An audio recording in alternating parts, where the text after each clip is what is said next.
Hello, everybody. Just waiting just a second while we get on. Super excited to have you guys here. While we have Cecil joining us, I am going to, first and foremost, I apologize. We were a few minutes late. I had some technical difficulties with my Zoom webinar link where it was being used by a colleague for another call. And unfortunately, I didn't realize that you couldn't have two people on your Zoom links at the same time. So I need to apologize for a few minutes late and do a couple housekeeping notes. Hey, Cecil. Do a couple housekeeping notes while we get up and ready. We are recording this session right now, and so the recording will be shared with everybody by tomorrow at the latest. So if there's for any reason you will have to drop, we will share that with you. We do want to make sure that we make this as engaging as possible. I love to see that everybody is already in the chat here messaging us and saying hello. So please make sure to ask your questions in the chat. I will pose them to Cecil. But really here today, we are talking about how to become an inspiring leader. I know it seems like a fluffy conversation, but it's a really important one, especially as we just ended the summit. Cecil, you guys had a fantastic summit, but one of the things that was really discussed was creating culture of excellence. And one of the biggest takeaways was that it needed to come from you as a leader, as the owner in the shop. And so excited to have a conversation about what a great leader is today and how it's not just about managing your shop and your employees. So we're going to talk about things about fostering trust, strengthening communication, and developing high performance teams. And for those of you just joining before I hand it over to Cecil, I do again want to apologize for starting this a few minutes late. Had some technical difficulties where my Zoom was being used by a colleague and couldn't start this on time. And I also see that Jimmy Lee is here, and I want to give a huge shout out and happy birthday to him as well. So let's definitely show him some love. So Cecil, hi, welcome. Howdy. Howdy. Good to be here. Thank you for being here. I appreciate it. And thank you for bearing with me. I know that is not ideal. So appreciate it. Yeah, it's funny, you think you've only done 1,000 of these, so probably shouldn't be stressed at all. But I'm one of those guys that I'm like 10 minutes early, and if the plane's going to be delayed, I'm going to be stressed. So we'll see if I can't mellow out here. I am the same way. I am very poignant about time. It's really important. So I was on the back end stressing with you. So I do apologize about that. All right, handing it over to you. I am as ready as I'm going to be. So welcome everyone. I'm Cecil Bullard with the Institute for Automotive Business Excellence. We've been around for, I would say, since 2011, and I've been coaching and consulting for a bit longer than that. I think I started my journey in 1980, long time ago. So we're going to talk about leadership today, and I'm the kind of guy that when I'm teaching, I don't mind having questions, and I actually think that questions make it better. So if you have questions, please go ahead and ask them. Amber's going to be paying attention to that and let me know what the questions are. If you would like a workbook, and I'm going to explain, this class originally was probably an 8-hour class that's been honed down to a 4-hour class that's now been honed down to a 1-hour webinar. And so the workbook that I decided to give you has a lot more material. It has the 8-hour class material in it, and we're going to cover the most salient pieces as we talk today. And if you'd like a copy of that workbook, you can go right here to this QR code and go ahead and get it. Now I'm going to go ahead and get started and go. Um, so, leadership it's about creating culture. What's the culture within your company? Do you have do you have a culture of productivity? Do you have a team culture? Are we all on the same page?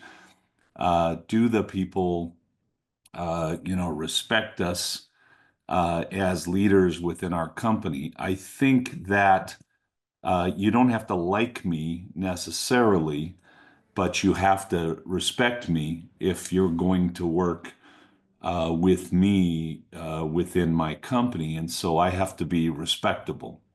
But um, it helps if you're likable, frankly.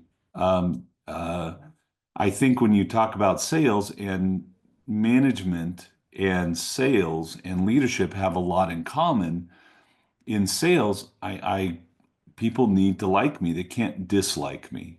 Um, and as a leader, in a way, I'm selling my ideas, my thoughts, my vision for my company to all of the different employees, um, staff, team members, however you want to call it. And at our summit, a week and a half ago, 2 weeks ago, one of the comments was made that the leader's job is to create other leaders. And I think in the last 2 weeks, I've had a lot of conversations with shop owners, my clients, our clients. We do coaching and consulting, 20s groups, one-on-one stuff, sales training, etc.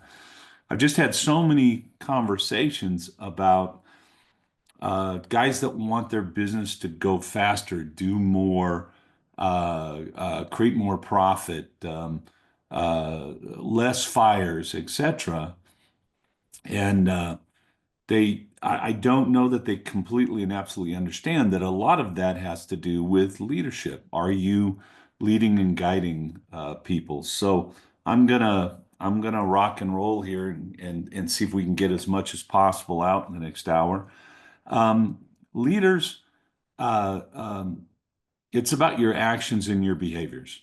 So I was in a meeting yesterday with a guy that's got, I believe, 12 shops at this point in time, and they're really struggling because they have a good culture, but they're not, all of the people that are in the key positions have never necessarily run a shop before. And so they think that I can just put this, if I have good people and I have good culture, I can just say, go do this and it'll get done. And so during this particular conversation I had yesterday, it was less than an hour long. I think he said it's my fault, I don't know, 12, 15 times. And finally I said, stop talking about how it's your fault. It's fine to say it's my fault. Start solving the problem, right? It's about your actions and your behaviors. It's not about what you say. And I think if you don't have, if you're not doing the right things and setting the right example for your company, then you're not they're not going to follow you. They're not going to lead you. And if you don't have a good vision, if you don't have something you can share that where they say, "Wow, I can get what I want if I join in here and I give all my time, energy, life, etc. to this company, I can also get what I want." And so, what are you doing? Where are you? Um, are you talking about it all the time, or are you doing 10% talking and 90% doing? And I think that a lot of people would maybe misinterpret this conversation right here to, well, oh, Cecil, so you're telling me I need to be writing up work orders and working with customers, and I need to be handling fires and angry customers, and I need to be fixing cars and all of that. And I would say absolutely not. My job as a leader of the company is not only to help create the vision and solidify the vision, but help everyone in the company to be successful and give them the tools that they need to achieve the vision. So, if whether that's money, as CEO of the company, the financial security of the company is solely on my back. As a leader in the company, when we are starting to drift from our original vision, it's up to me to bring us back to our vision. When I bring somebody in the company that has strong will, somebody with a great personality who can really drive the company forward, it's up to me to help them to use that energy in a very positive way. So, what are you actually doing? And if you're coming in to your business every day and all you do is complain about everything that's not right, if all you do is come in and pigeon management, you come in, you fly in, you crap on everybody, and then you leave, um, that's not inspiring and that's not leadership. If all you're doing is putting out fires, in order to be a leader, you have to lead, which means you have to have time to think about things like culture and mission statement and vision and what are the foundational principles that we want to operate on as a business. So, what are you doing, and where are you paying your attention, right? Don't get me wrong. So, I'm those people that know me would tell you, wow, he's a pretty high-strung guy, and he's a bit neurotic. Neurotic to the point we have a cooler here. When we bring people here, we have, Coke and Red Bull and, all the stuff. And I like to have the cooler full all the time, and I like to have all the labels out. And then I don't want to have any garbage on the counters. I don't want things that are kind of left unattended, stuff like that. And over time, you work in a place and you walk in every day and something gets left out or something gets left on the counter or maybe some of the cans aren't lined up and I could come in every day and find something to be upset about and say, wait a minute, I told you guys I want blah blah blah blah blah. Um, I actually did that last night. I did it in I thought, a very subtle way. I brought my manager in and I said, hey, let me walk you around the facility and let's talk about whether or not the facility really sends the message to our clients that we want that facility to do. And we were able to point out 6 or 8 things that weren't quite where they needed to be. And of course, I came in a little late this morning. I get to do that occasionally. And everything had been kind of cleaned up. All the stuff had been kind of put where it was supposed to be. And it's kind of exciting. I didn't have to come in and scream and yell, or I'm not spending a lot of time on that. So where are you paying your attention? Where are you spending your time? Are you spending your time and paying your attention on helping people succeed, have the tools they need for their job, learn how to make great decisions, etc.? Or are you spending your time with your head buried in a car or buried at the front counter? Um, I've got a guy that's running a pretty well-run shop. I mean, the numbers are good, um, and he wants to be the manager of the shop, but really, all he has time for is to write service. And somehow you have to find time to lead and to inspire people. So, um, what do you reward and what do you punish? I think this is a place where Kent, my son, those of you again that know the company, has really helped me because I grew up in a family where my dad would come in and look and find whatever was not right and go off the deep end a little. Never really saying, "Wow, you guys have made a real effort here," or whatever. It almost cost me my marriage in the early parts of my marriage. Um, my wife and I just celebrated 42 years yesterday. Um, but but I think one of the things that Kent talks about is you reward people for their effort. right? I tried, I put the energy, I put the effort in. Maybe it didn't quite get the result that I want, but even if we didn't get the result, now that gives me the opportunity to say, okay, that didn't get the result we want. And now what else can we do? How do we change our behavior? If what we're doing is not getting us the results we want, um, what do we do differently that we believe will get us where we want? And I think I'm a pretty good leader. We have a company that's growing fairly rapidly. I think we have a really good culture here. Um, I have my frustrations, but I think that in part I'm good at that because I'm constantly going through this. Okay, what else could we do? Right?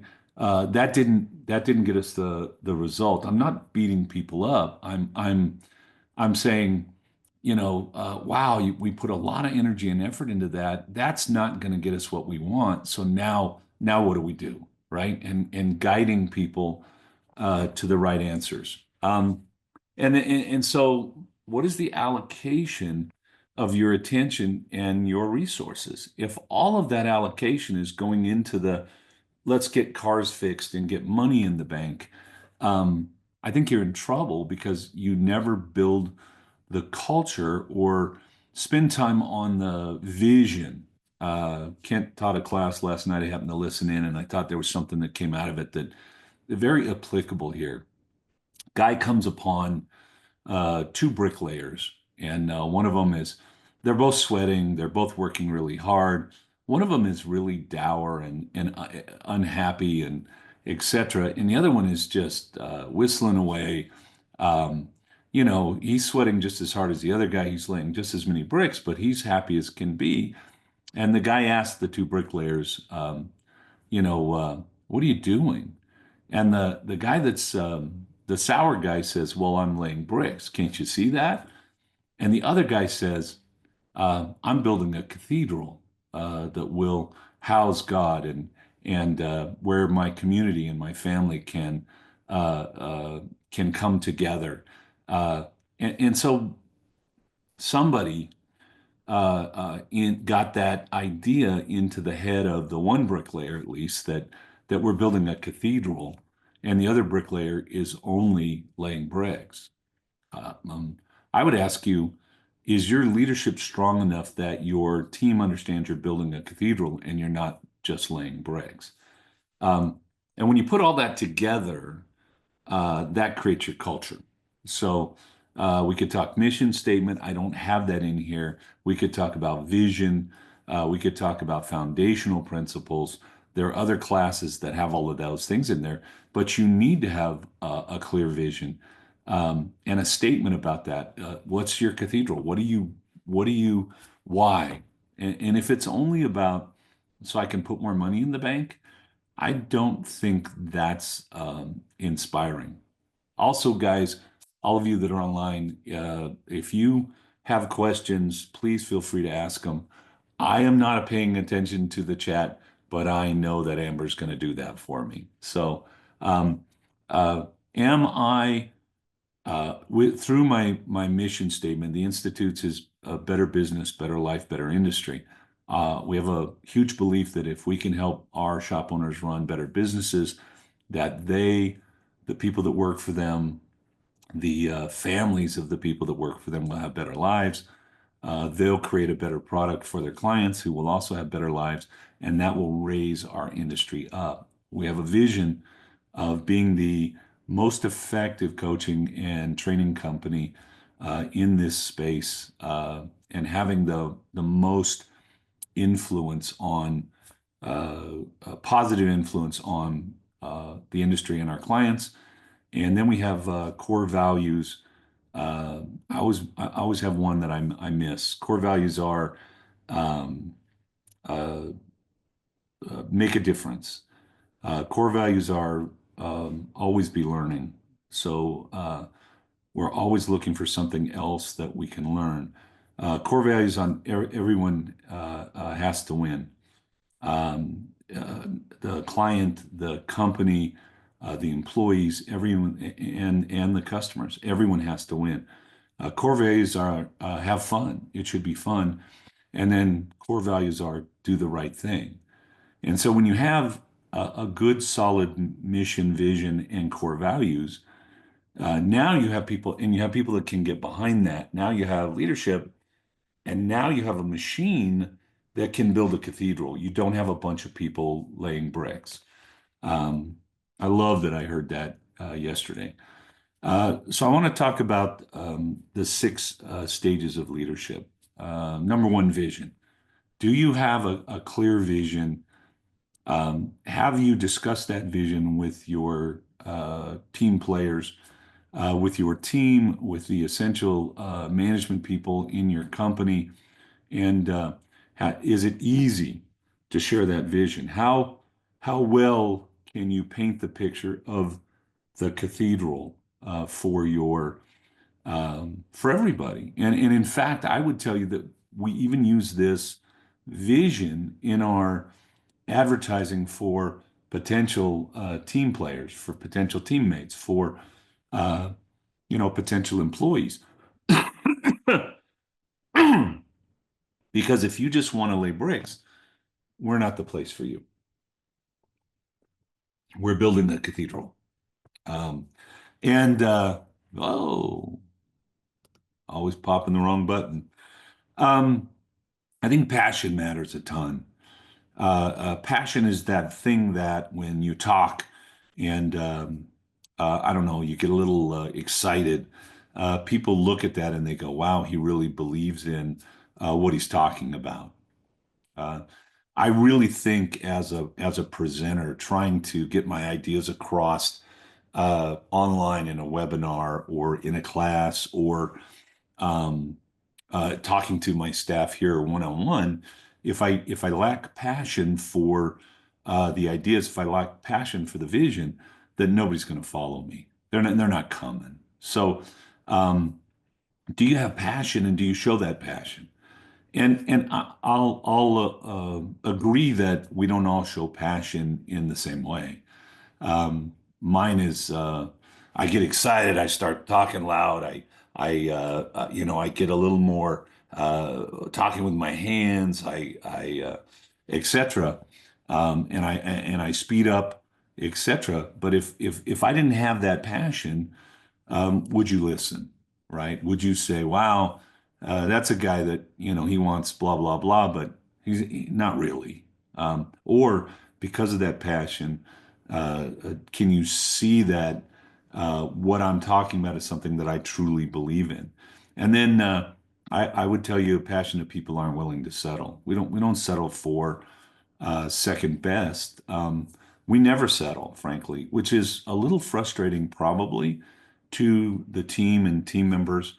It's a little frustrating to me, but every day we look for something that we could do better. And if we do something and reach our achievement, though, whatever that is, yeah, we take a moment to go, wow, that was fantastic. And then all of a sudden we're like, okay, what's next? What's the next thing? Um, can you connect? Are you connecting with people? Do you hold yourself in a place where you cannot connect because you can't influence people that you cannot connect to? Uh, I maybe it's an art, maybe it's a developed skill, but I think that leadership means you have to kind of be above it a little bit, but you also want to be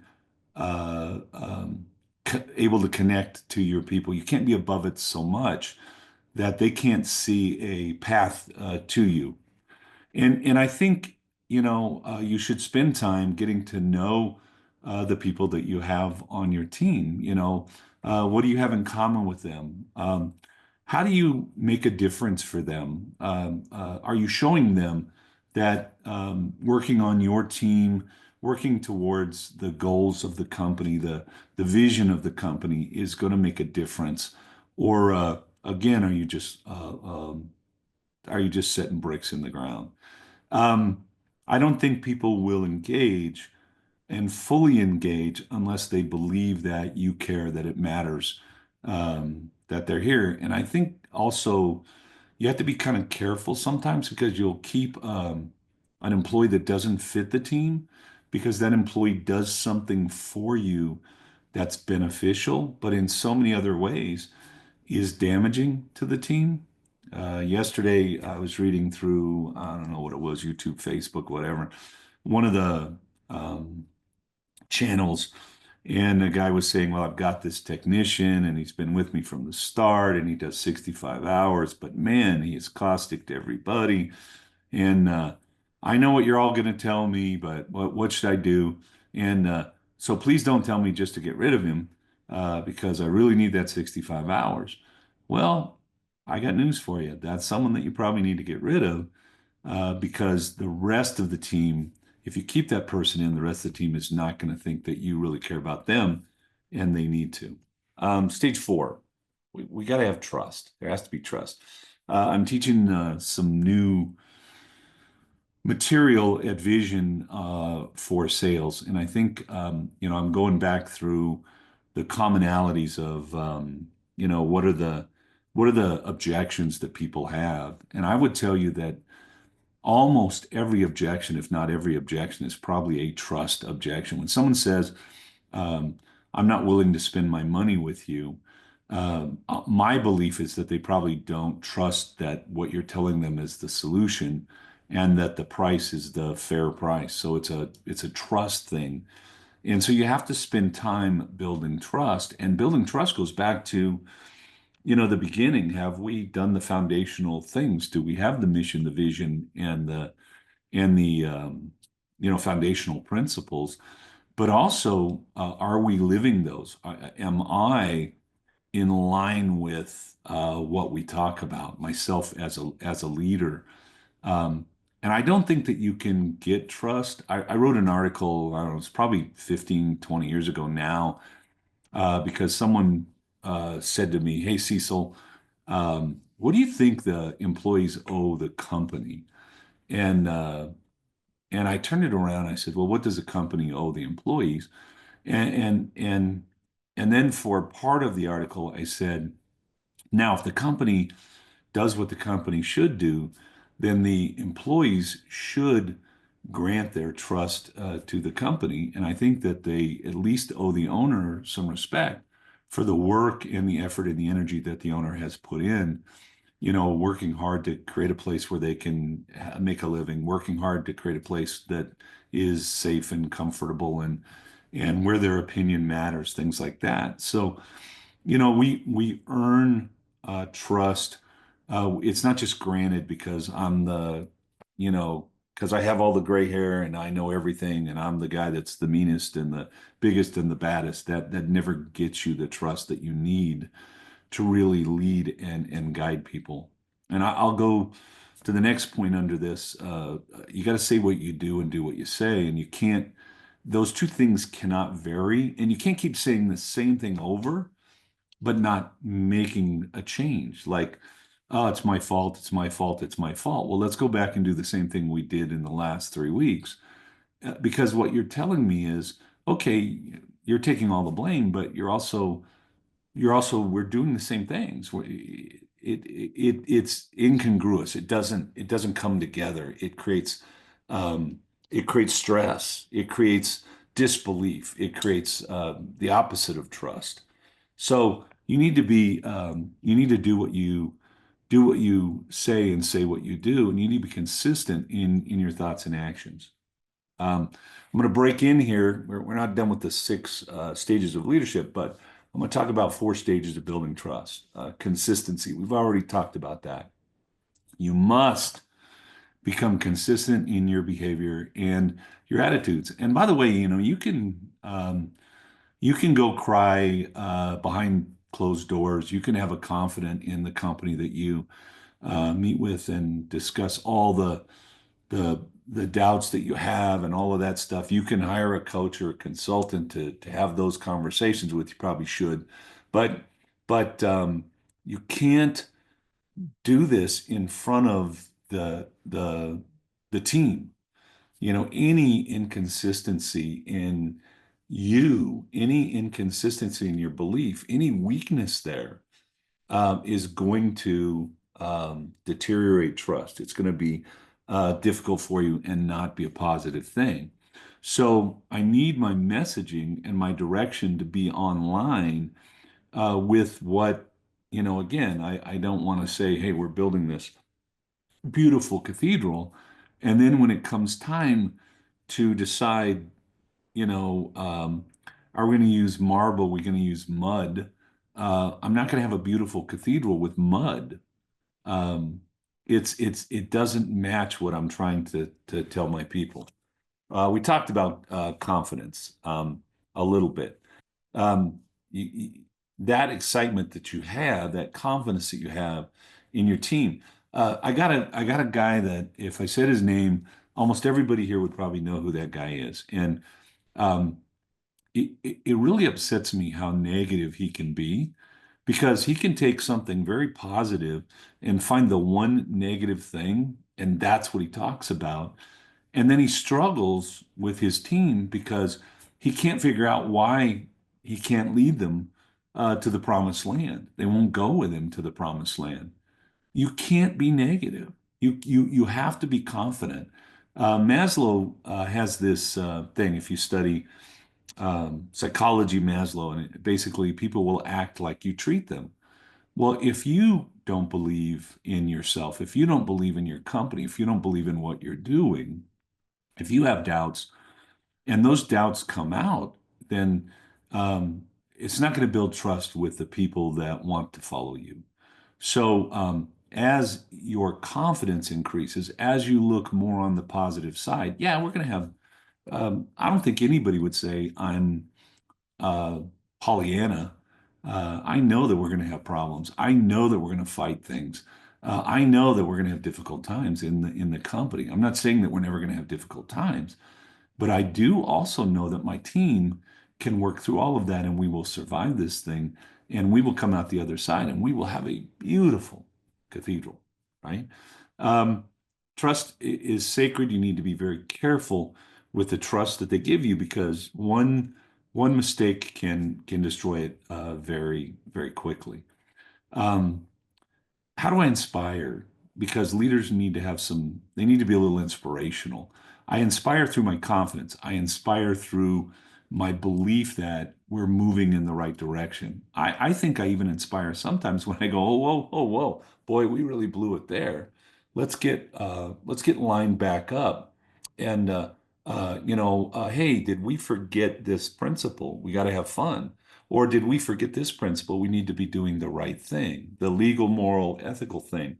Or did we forget this principle of we have to have relevance? And I think even sometimes when I'm going, uh-oh, I forgot one of those principles, um, that can be inspirational to my team. If it's not, oh my gosh, we're done for. Oh, it's just terrible. Everything's terrible. Uh, you know. Um, I always have this saying when I'm talking about leadership. If the IRS was going to come and lock my doors, when do I want my employees to know that? Well, probably after the IRS came and locked the doors, not before. So even though you have these stresses and things, don't use those. Um, don't let those things come across because you have to inspire, you have to guide, you have to be the one that can see the cathedral and know that the cathedral is going to be built. I find it fascinating. I was in Lake Como. I was in a cathedral there that was built in I think the 1100s or something. And it took 157 years or something, more than two or three lifetimes to build. And somebody had the vision of that, and they shared it with these craftsmen who gave their lives to this thing, but never actually saw the cathedral done, finished. And I think that is inspiring. Like somebody was able to share that vision so well with these people that they were willing to and able to give their lives up to this and really make a difference. Empowering others. It can't be, people have to make some decisions and have some power to do some things in your company kind of on their own without your uh, looking over their shoulder, without whatever. And they're going to make a mistake occasionally. which is okay. You have to allow for some mistakes to be made. I think that how you get people on the team, you get people moving forwards, you get them involved in the vision of the cathedral that you're going to build, and you get their input. And sometimes you make an adjustment. I was having a conversation with Kent last night a little about this, and you know. Only hold the line where the line really matters. So, in our logo, I always talk about this. Our logo is not the logo I picked. It's a logo that the team picked. And you know what? It doesn't really matter. We've got a great logo. It's come to be known, very well known in our industry. Um, and other people on my team said, "This is the one we want. This is the one we think will, get us where we want to be and represent our company better." And I was like, it's not the one I want. And I think I really struggled over that for the few minutes that I struggled over it, and then I let it go. Don't fight. Um, the simple stuff, the dumb stuff, the stupid stuff. Empower your people, and but you cannot just give them free rein. But remember, if you do have a mission and a vision and etc., and they understand that, and they also have a vision of what you're doing, now you can empower people, and you will most likely have success in them moving in the right direction. I see, Amber, is there a question here? There is. Yeah, there's a lot of good conversations going on. I have two questions, Cecil, if this is now a good time, but how do you work through a position where you are the leader but not the owner? But when the owner is in the building, there's a difference in energy, pace, and respect, as where I don't get the same results from the team when the owner is gone. Jeff, I would love to know what your position is currently. I don't know if that makes a difference, but Cecil, that's where the question is. So the answer is yes, more than once. I work for a couple of very strong-willed people as a manager in a company, and I think it's very important that um, you set the terms of what you're willing to do and you're not willing to do. And so in the very beginning, I made it very clear in my contract for working there that that from this point forward, me coming in as a manager meant that, you look at the chain of command, and I'm in the chain of command in the middle between the owner and the employees. And therefore, now I manage the employees and the owner doesn't. There were a few times that the owner and his wife kind of came in the middle there, and I had to pull them aside with all due respect and say, here's what's going on. It is not healthy for the business. And I had to make my case there. And by the way, if they wouldn't have seen it, if they wouldn't have come along, I would have left and went somewhere where I could be more successful. Now, Jeff may be talking about something that's very caustic. He could be talking about something that's not as caustic and not as important. But for me, I told the owner, I said, you manage me. So if something's happening in your company you don't like, you come to me, right? And then I will deal with it with the employees. And I have another company, believe it or not. I just met with him yesterday, a couple of managers. The owner is a great guy. I love him to pieces, inspirational guy, etc. But he's so overpowering in his company that the managers are having a very difficult time managing. And, I think that's the point where they all three need to sit down and go, this isn't working the way that it is. What are the terms? You need to create the terms. And I used to sit down with the owner and his wife once a week. And to tell you the truth, I prepared for those meetings, wrote 3-page, 5-page things that said, here's where the company is. Here's the issues that I believe we're dealing with. Here's the solutions that I have, and this is how I'm moving forward. Not because I was asking permission necessarily, but because I wanted that owner to have as much information as possible, be very comfortable, because that meant that I had more freedom and more availability to do what I needed.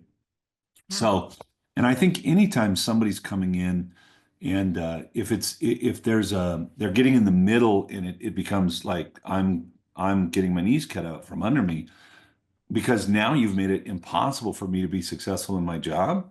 You and I are going to be having a conversation in my office with the door shut, And it'll be a peaceful conversation because I know what I'm willing to do. I know what the goal is, etc. And so I know how tough that is because I've been through it. But man, if it continues to go on, you're not going to get where you need to be. You're not going to be as successful as you need to be unless the two of you can get in line. That's the first place we need to be in line. And so I would work with the owner to get the owner in line with the vision. What kind of cathedral are we building? How high is it going to be? What's it going to look like? Et cetera, et cetera. And if I can get that person, there's a whole nother thing about managing people and sales. If you can change the conversation from, well, you're bad because you're not doing what I want to, does this fit the company that we want to be, right? Oh, no, that action doesn't fit the company. Okay, great. Then how do we change the action, right? Because it doesn't fit the mission, the vision, the core values. And it's not about, well, you're a bad person because you're doing bad things. It changes the way you have that conversation. Okay, so hopefully I answered that one. Yeah, no, that was fantastic. One more, and then we can get back to the regular program. What is the best way to get respect out of a tech that is about 12 years older than me? I am not sure if it's an age thing that he knows more technical stuff than I do, or if it's something else. That's a good question, Cliff. Well, I think huh, uh, I started when I started writing service, I was 23, 24, and I was working with techs who were in their 40s, and it was very hard to earn their respect. I, I think that I'm on your side is one of those things. How can I help you? What can I do for you that makes your job easier? So when I'm writing service and I have older techs, not anymore because I'm the old guy in the room now, but when that was happening in my life, I need if you remember in the beginning, I kind of said that you kind of need them to like you, right? I need to be likable. And so I need to be looking for opportunities to assist that person, help that person to achieve their goals. Because if I'm someone that is helpful to them and not an irritant to them, then I'm much more likely to gain their trust and their respect. So I'm on your side. I would make as a service advisor, as I would, I'd get an extra 2/10 on a job, and I'd go out and go, hey, I got you a little extra time on that job. I just let them know when I was able to do small things for them, right? And I tried to do small things to get them on my side. And I've also had the place where I had to go sit somebody down and kind of say, here's the chain of command, and here's where you are, and here's where I am, and so this kind of behavior is not going to be deemed positive, and we're not going to move forward with this. And I want you on the team. I love what you do. I think you're a great person, but it has to be under these circumstances, right? I think the more you clarify the circumstances without, I don't have to be a prick to do that necessarily, but I want to make sure that we both understand, you know, that if we work together, then we can do some amazing things. If we don't work together, it's going to be hard on both of us, right? So that's what I would work on and try. And now back to your regularly scheduled content. Uh, how do I create value for people? And I think this also probably may answer that question some, Amber. And I understand what's important to them, and I'm trying to help them to achieve their targets and make their job as easy or as simple as it could be. So, and then also I believe being committed is thank you, is fantastic. Um, that when you have a vision and you have a mission and everyone knows what it is, and you're not willing to let other things sideline that, my commitment creates value for the people that are on the team. Uh, and what I'm willing to do for the team creates value for the people that are on the team. And I also go back to that consistency of thought and action. You have to continue to be consistent in thought and action. Um, if I want to be a good leader, I have to have influence. Influence is more about the fact that I know where we're going. I've shared that with you. You're on, you see it, and you know that I care about it. And it's not me lording over the fact that I can fire you any minute. Because everybody knows everybody knows I'm the guy that signs the check, or, everybody knows I'm the guy that can fire you. If you're going there, then you're not influencing. That's a different kind of pressure, and it's not a long-term solution or long-term. It's not long-term.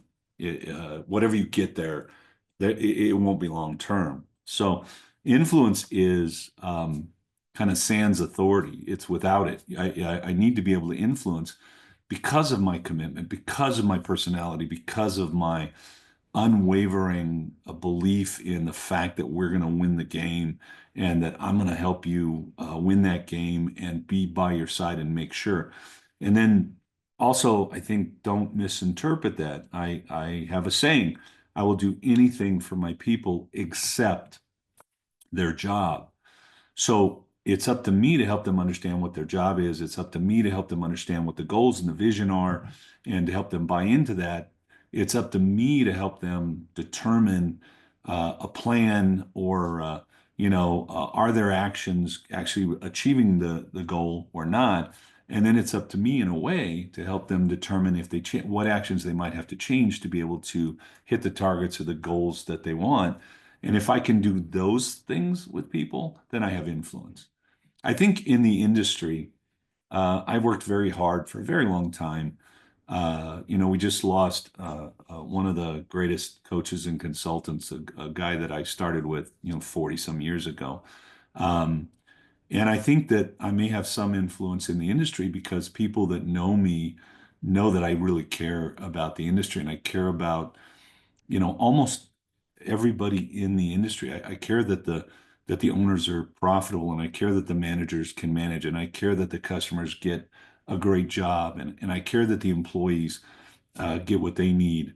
And I work very hard every day to try to create that vision, build that particular cathedral. And if you can do that and people believe it, not everybody believes it. I know there's three or four people that don't like me. I think you have to disregard that. Obviously, you can't have those people on your team, but um, not everybody's going to love you. Not everybody's going to allow you to influence them. And by the way, those are people who I probably wouldn't long term have on my team. How do I show people I care? I'm going to try to go fast. We started about 7 minutes late. I'm going to try not to go more than 10 minutes over. Um, I love this thing with Shia LaBeouf. Don't say it, do it. Stop talking about it. Get it done. Whatever it is. Don't say, "Oh my gosh, I know I'm a poor leader and it's my fault."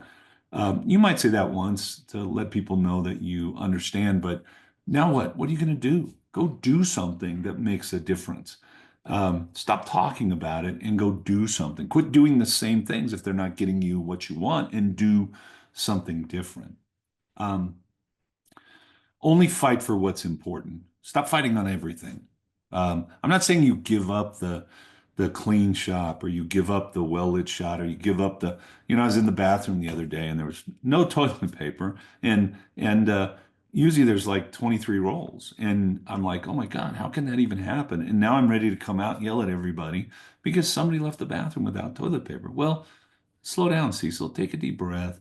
Go get some toilet paper, and maybe in our next company meeting, have a discussion about how we take care of the facility instead of who the heck left the toilet paper. Fight for what's important. Fight in smart ways. Don't fight for the sake of fighting. And I think some of us have gotten in the habit of fighting just to fight. Learn to apologize. My father was great at that. When he did something wrong, when he made a bad choice, when he made a bad decision, he was the first guy to say, "I'm sorry, I shouldn't have done that." My mother never did that. When you're wrong, apologize. It doesn't have to be, you don't have to beat yourself to death. You don't have to flagellate yourself. You don't have to tie yourself up in the village square and get whipped. Just say, "I'm sorry." We're going to do some things occasionally, lose our temper. I've done it with my son a couple times. I had to go in and say, "I'm sorry. I will not do that again." And then when I did it again, I had to say, "I'm sorry again. And I won't do it again." And you know what? I only did it like 3 times before I figured out that's not going to get me where I need to go. And then I stopped, and I don't know, for the last 3 years, we haven't had one of those because I changed my behavior. Do something unexpected for your people, not because they hit the great target, um, not because it's Valentine's Day or it's their birthday or something. Just figure out what they like and do something for them based on that. Don't just um, buy sandwiches for the team. Buy the sandwiches that they would choose because you paid attention to what they like and what they don't like. Um, you know, I always say this, my wife, occasionally I just get flowers. I send them to her. She's like, what are they for? Because it's not our anniversary. It's not her birthday. It's not any special. It's not Mother's Day. It's because I care about you, because I knew that these would brighten your day. Um, so do something unexpected for your people. Share your thoughts and ideas. Not all the time. You can't always be talking about this idea or this thought that you never move towards. But if you're moving towards these ideas and thoughts, share them with your staff and let them be a part of it. Let them be involved in, creating the cathedral that you're going to build. Um, because they're gonna that's gonna mean you care. And then learn how to show genuine appreciation. Uh, I don't know that I've even completely learned this one. Sometimes I'm like, but what's genuine? I really do care about my staff. When they have struggles, it bothers me. Not just company struggles, but even personal struggles. And I take some time routinely to go talk to them in their office. Not about something they did or didn't do right, but just how's it going and what's up and what's going on in your life and how can we help you? Um, that's genuine appreciation. I'm gonna just skip through this one very quickly. I think we should always have our staff, if we're leaders in our company, in front of us. And if I'm in the chain of command and I have people that are below me in that chain of command, they're people that I serve, I should always know what's going on with them. And I should always be saying to myself, how can I help them? What can I do to help them have a better time here, to help their job be easier? What education, what training, what what support can I give them that would help them be more successful? I would also tell you, have a clear idea of when and why you might terminate somebody. And if you do that before you get to know people, then that helps not blur the line where people keep stepping over the line. I would tell you to do that in the beginning. I'm going to go through this really, really quickly. All I want you to understand is that communication is going to be your biggest issue, and clear communication is going to be your biggest issue. And the clearer your communication, the more you're going to get done, the more people are going to understand, the easier it is for you to lead. So we should always be working on communication because everybody wants to be heard. Hear people. Biggest mistake service advisors make salespeople is not listening to the client or potential client. The biggest mistake owners and managers is not listening to their team. Uh, you know, um, we need to hear people. And I mean, really, really listen. So you have to take time to spend with them. You can't listen to them if you're rushed or if you're thinking about something else or if you're talking. So I'm a talker. Everyone knows me, knows I'm a talker. You got to be quiet sometimes. You got to remove all the distractions. No cell phones, no email, no newspapers, no other thoughts in your head. For those of you that are ADHD like me, a little difficult, but you got to do it. You got to give people your undivided attention. You got to look at their body language. You got to maintain eye contact. What's going on with these people? What's happening? Um, you got to put yourself in their shoes wherever possible. If you can't do that, do it anyway. Um, you can't know me unless you've been in my shoes. And if you know me and I respect you for that, then I'm much more likely to follow where you lead. Uh, for those of you that are like me, that are 12 thoughts in your head at a time and you're rush, rush, rush, and I got too many things to do, slow down, take a deep breath. Do not hurry them. Don't finish their answers. Don't let their habits or mannerisms annoy you. Really, really listen to their tone, their volume.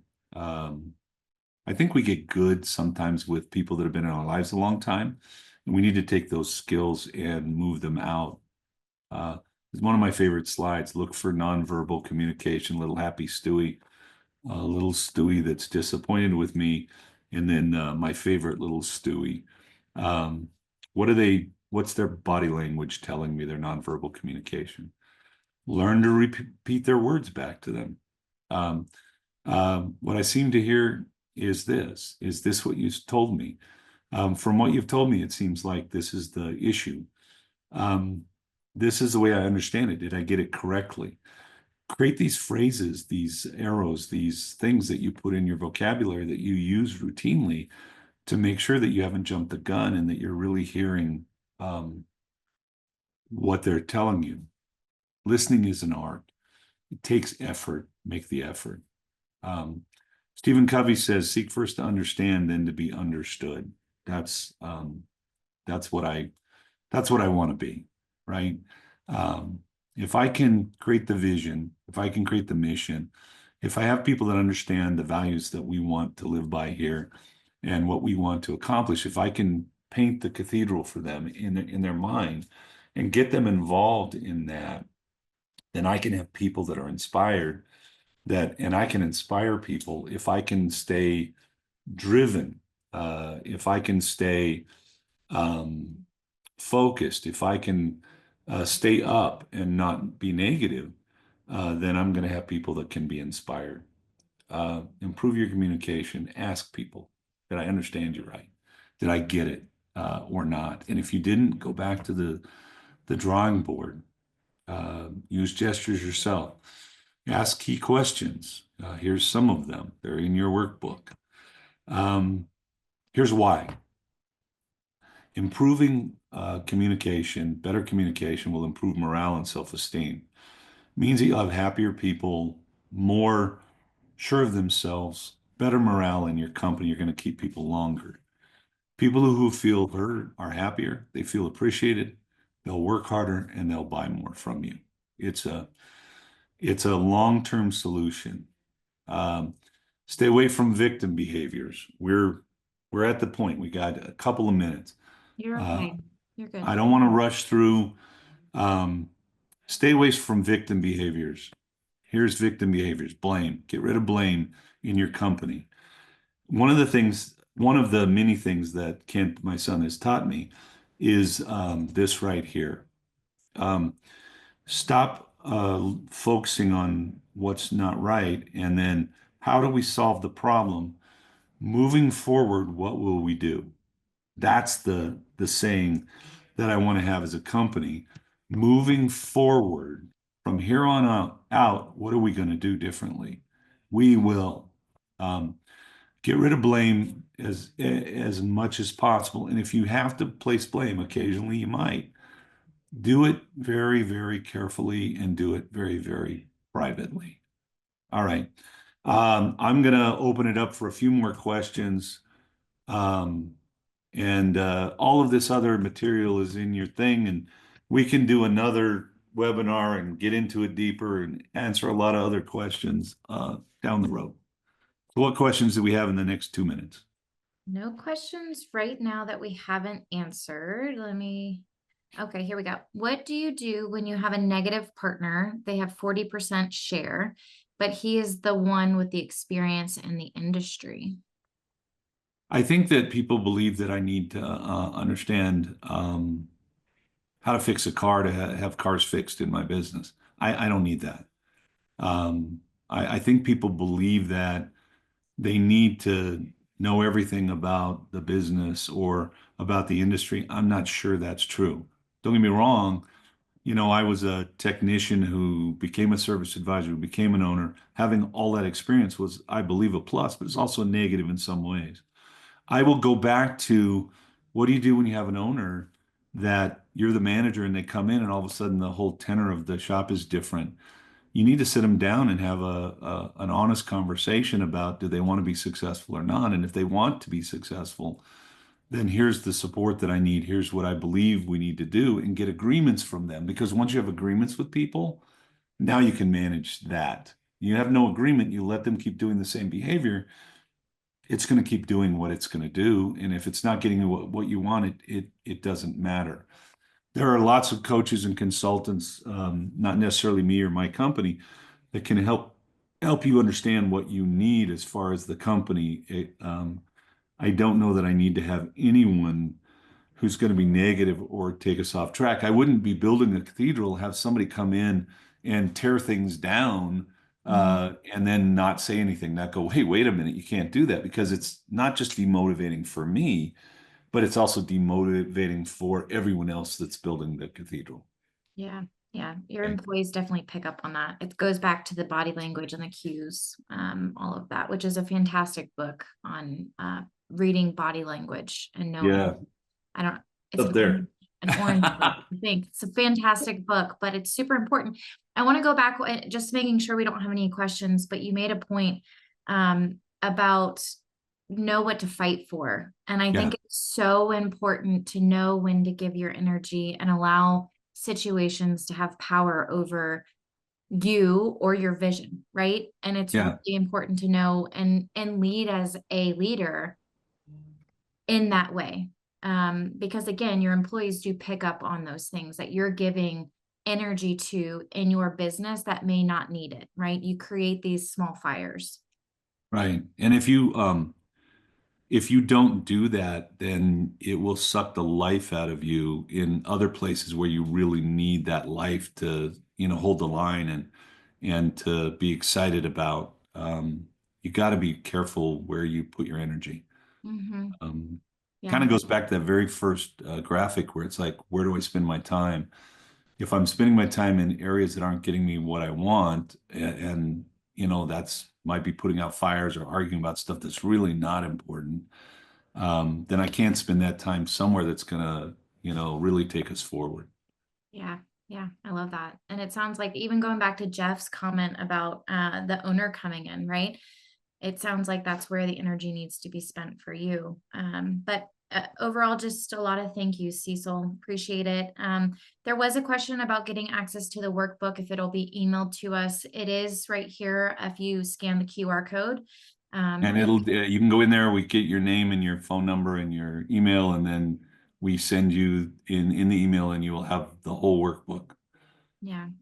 Yeah. Okay. Well, I just want to again thank everybody. I know we're a few minutes over, and that is completely on me, not Cecil and the Institute.